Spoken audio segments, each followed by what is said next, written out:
મિત્રો ગુજરાત વેધર ફોરકાસ્ટમાં આપનું સ્વાગત છે। આજે આપણે વાત કરવાના છીએ કે મિત્રો એક સાથે બે સિસ્ટમો જે છે તે સક્રિય છે। એક મિત્રો બંગાળની ખાડીમાં છે અને બીજી છે અરબ સાગરની અંદર। અને મિત્રો આ બંને સિસ્ટમો મજબૂત છે અને બંને ડિપ્રેશનમાં હાલમાં સક્રિય છે, એટલે કે બંને સિસ્ટમ છે તે ડિપ્રેશનમાં જોવા મળી રહી છે।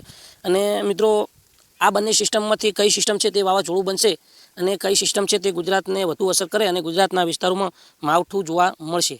તો મિત્રો આ સંપૂર્ણ માહિતી છે તે આપણે આ વિગતવાર આ વિડીયોમાં આપવાની છે, તો વિડીયોને અંત સુધી બન્યા રહેજો અને ચેનલ ઉપર નવા આવ્યા હોય તો ચેનલને સબસ્ક્રાઇબ કરી લેજો। તો મિત્રો ગઈકાલે આપણે આગાહી આપી હતી તે મુજબ જ દક્ષિણ ગુજરાત અને સૌરાષ્ટ્રના વાતાવરણમાં પલટો જોવા મળ્યો હતો અને અમુક વિસ્તારોની અંદર વરસાદ પણ જોવા મળ્યો હતો। અને આજે પણ વહેલી સવારથી ઉત્તર ગુજરાતના વાતાવરણમાં પલટો આવ્યો હતો અને મહેસાણા, બેચરાજી, ઊંઝા અને આસપાસના જે વિસ્તારો છે તેમાં મિત્રો વરસાદી માહોલ જોવા મળ્યો હતો। પાલનપુરના વિસ્તારોની અંદર પણ પલટો આવ્યો હતો અને મિત્રો ઊંઝા, બેચરાજી સાઈડના વિસ્તારોની અંદર પણ વરસાદ જોવા મળ્યો હતો। અને હવે આપણે આગળ વાત કરીશું તો મિત્રો અરબ સાગરની અંદર જે સિસ્ટમ છે તે કઈ તરફ આગળ વધે છે અને મિત્રો બંગાળની ખાડીની અંદર પણ જે સિસ્ટમ છે તે કઈ તરફ આગળ વધે છે, તો મિત્રો આપણે તમને બતાવીશું કે સિસ્ટમ છે તે કઈ તરફ આગળ વધશે। તો મિત્રો તમે જોઈ શકો છો કે જે સિસ્ટમ છે તે અરબ સાગરવાળી સિસ્ટમ છે તે ઉત્તર દિશા તરફ આગળ વધશે અને ગુજરાતની જે છે તે નજીક આવી જશે। તો અને જ્યારે અરબ સાગરની સિસ્ટમ છે તે ઉત્તર દિશા તરફ આગળ વધશે અને બંગાળની ખાડીની જે સિસ્ટમ છે તે મજબૂત બની અને મિત્રો જે છે તે વાવાઝોડા સુધી પણ આ સિસ્ટમ છે તે મજબૂત બની શકે છે। અને આ સિસ્ટમ છે બંગાળની ખાડીવાળી તે ગુજરાતને મિત્રો કોઈ ખાસ સીધી અસર નથી કરતી, પણ મિત્રો બંને સિસ્ટમની અંદર ભેજનું પ્રમાણ વધારે હોવાથી એટલે કે ગુજરાતના વિસ્તારોની અંદર મિત્રો જે પવનની જે ભેજવાળા પવન હોય તેની અસરથી માવઠારૂપી વરસાદ જોવા મળશે અને વધારે અસર જે છે તે અરબ સાગરવાળી સિસ્ટમ છે ડિપ્રેશન તેની અસરથી જોવા મળશે।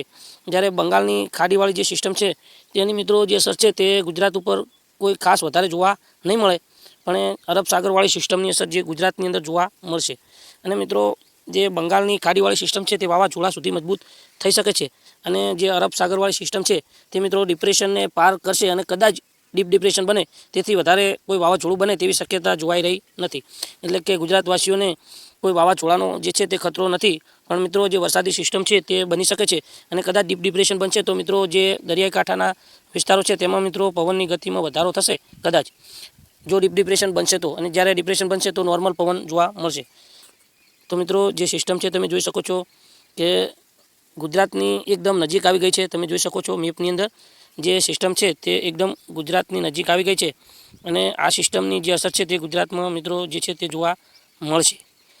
એટલે કે વધારે અસર છે તે અરબ સાગરવાળી સિસ્ટમ છે તેની અસર જોવા મળશે અને મિત્રો આ સિસ્ટમ છે તમે જોઈ શકો છો આ લોકેશન ઉપર છે અને ડીપ ડિપ્રેશનમાં જોવા મળી રહી છે। એટલે કે વધુ જે શક્યતા છે તે ડિપ્રેશન રહેવાની છે અને 20% જેવી શક્યતા છે કે આ સિસ્ટમ ડીપ ડિપ્રેશન બનશે, બાકી 80% શક્યતા એવી છે કે ડિપ્રેશન જ રહેશે। તે સિવાય મિત્રો જે બંગાળની ખાડીવાળી સિસ્ટમ છે તે આ વિસ્તારોની અંદર આવશે ત્યારે મિત્રો નબળી પડી અને વેલમાર્ક લો પ્રેશર કે ડિપ્રેશનમાં ફેરવાઈ જશે। તો મિત્રો જ્યારે આ સિસ્ટમ છે તે બંગાળની ખાડીમાં હશે ત્યારે જ વાવાઝોડામાં જોવા મળશે, ત્યારબાદ જેમ આગળ આવશે અને જમીની ભાગો પર આવશે ત્યારે આ સિસ્ટમ પણ મિત્રો નબળી પડી જશે। તો હવે આપણે જોઈશું કે વરસાદની કેટલી શક્યતા જે છે તે મોડલ બતાવી રહ્યું છે। તો મિત્રો માવઠાની અસર છે તે મિત્રો ઘણા વિસ્તારોની અંદર ગુજરાતના પડી શકે છે। તેમાં મુખ્ય અસર છે તે મિત્રો દક્ષિણ ગુજરાત અને સૌરાષ્ટ્રના ભાગોમાં જોવા મળશે અને મધ્ય પૂર્વ ગુજરાતના જે ભાગો છે તેમાં જોવા મળશે। બાકી જે ઉત્તર ગુજરાતના વિસ્તારો છે અને મિત્રો જે કચ્છના વિસ્તારો છે તેમાં પણ છૂટાછવાયા વિસ્તારોની અંદર હળવા મધ્યમ માવઠા જોવા મળશે।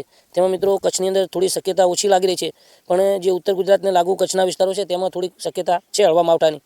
તો મિત્રો તે સિવાય આપણે તમે જોઈ શકો છો મોડલની અંદર જે રેડ કલર જોવા મળી રહ્યો છે તેમાં વધારે માવઠાની શક્યતા છે। તેમાં મિત્રો સૌરાષ્ટ્ર, દક્ષિણ ગુજરાત અને મધ્ય પૂર્વ ગુજરાતનો જે છે તે સમાવેશ થાય છે। તો આ વિસ્તારોની અંદર મોડલ જે છે યુરોપિયન મોડલ તે મિત્રો વધારે વરસાદ જે છે તે બતાવી રહ્યું છે। તો મિત્રો આપણે આગળ જોવાનું રહેશે કે ગુજરાતના વિસ્તારોમાં કેવું વરસાદનું જોર રહેશે। તો મિત્રો હવે આપણે વાત કરીશું કે આજે ગુજરાતમાં કેવું રહેશે વરસાદનું જોર। તે સિવાય આપણે મિત્રો એક જે હવામાન વિભાગ દ્વારા જે આ સિસ્ટમનો ટ્રેક છે તે બતાવવામાં આવ્યો છે તે પણ આપણે મિત્રો તમને બતાવીશું।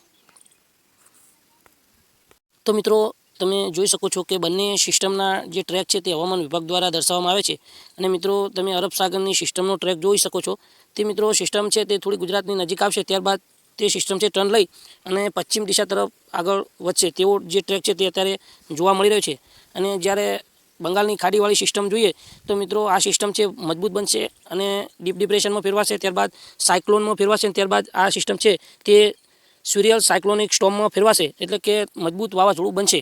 અને ત્યારબાદ આ સિસ્ટમ છે તે આગળ વધશે અને જેમ આગળ વધશે અને જમીની ભાગો પર મિત્રો આ સિસ્ટમ ટકરાશે ત્યારે મિત્રો આ સિસ્ટમ છે તે પણ નબળી પડી જશે.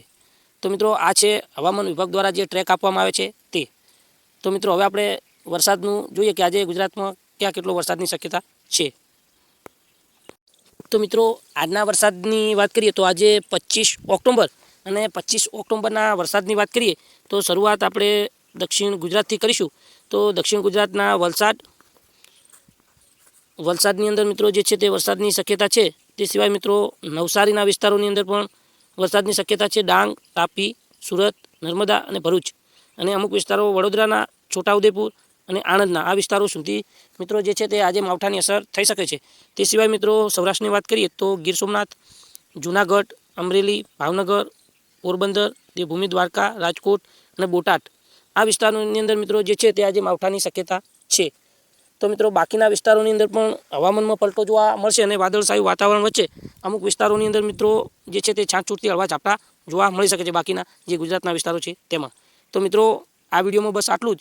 વિડીયો કેવો લાગ્યો? વિડીયો ગમ્યો તો વિડીયોને લાઇક, શેર, ચેનલ સબસ્ક્રાઈબ કરજો. આભાર.